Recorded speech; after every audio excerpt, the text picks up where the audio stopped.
Такого торта интернет еще не ел, это точно. Сегодня приготовим с вами Наполеон без выпечки и, как всегда, без сахара. Присматривайте пока себе кусочек, в конце видео попьем с вами чай, кофе. Торт будем готовить в специальной форме, но если такой формы у вас нет, не расстраивайтесь, потому что мы с вами сделаем вариант в обычной форме. Сначала приготовим крем. Вот он. Как вы думаете, из чего он приготовлен? Не догадаетесь. Это обычная курага, которая замочена на ночь и перемолотая в блендере в воде. Давайте посмотрим. Вот так выглядит курага. Я стараюсь покупать курагу без обработки.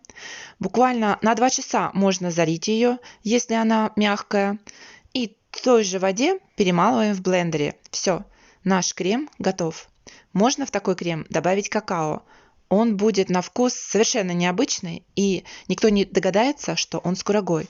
Но я сегодня решила сделать без какао, только курага. Сегодня я жду в гости друзей, поэтому к их приходу решила приготовить этот замечательный торт. Итак, беру ячменную муку, хватит 1,5 стакана. Если вы хотите, чтобы это блюдо стало еще более полезным, тогда прорастите ячмень, высушите его, смелите на кофемолке, просейте через сито, и будет у вас очень полезная мука. А можно купить очищенный ячмень, это практически перловка, и перемолоть его через кофемолку и тоже просеять. Просто иногда на все не хватает на времени. Пользуюсь мукой очень редко, и если использую, то только ячменную и нутовую муку. Итак, мы с вами подогрели муку и добавили туда масло. Я добавила кокосовое масло, можно использовать сливочное. А теперь будем заполнять каждую ячейку формы вот такой сухой практически массой, потому что масло я стараюсь использовать как можно меньше. Не спешите заполнять сразу все ячейки формы, потому что продуктов может не хватить, поэтому лучше полноценно сделать несколько кусочков, а потом уже заполнять все остальные. Итак, первый слой у нас утрамбован. Вторым слоем накладываем наш крем и распределяем по первому слою. Следующий слой снова тесто, постукивая ложечкой утрамбовываем и снова слой крема. Распределяем по тесту. И еще раз насыпаем тесто, а сверху него крем. И заключительный слой у нас будет слой теста. Убираем примерно на час в морозилку, для того, чтобы каждый кусочек схватился и его легко можно было достать из формы. Свой торт я поставила за окно на мороз, и буквально через полчаса я уже могла разложить каждый кусочек по тарелочке.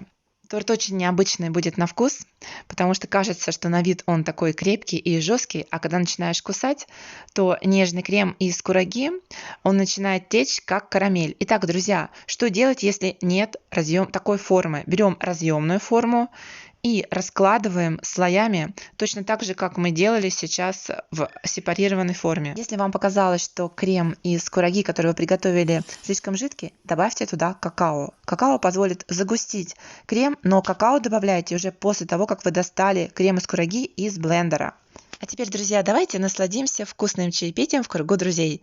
Я заварила себе чашечку кофе, а вы заваривайте ваш любимый напиток. Да, кстати, а что вы пьете, чай или кофе? Напишите, пожалуйста, в комментариях. Спасибо, что были сегодня со мной. С вами был канал Галя Дмитриева «Едим полезно». Буду благодарна, если вы сделаете своим друзьям репост моего видео. Спасибо и до новых встреч!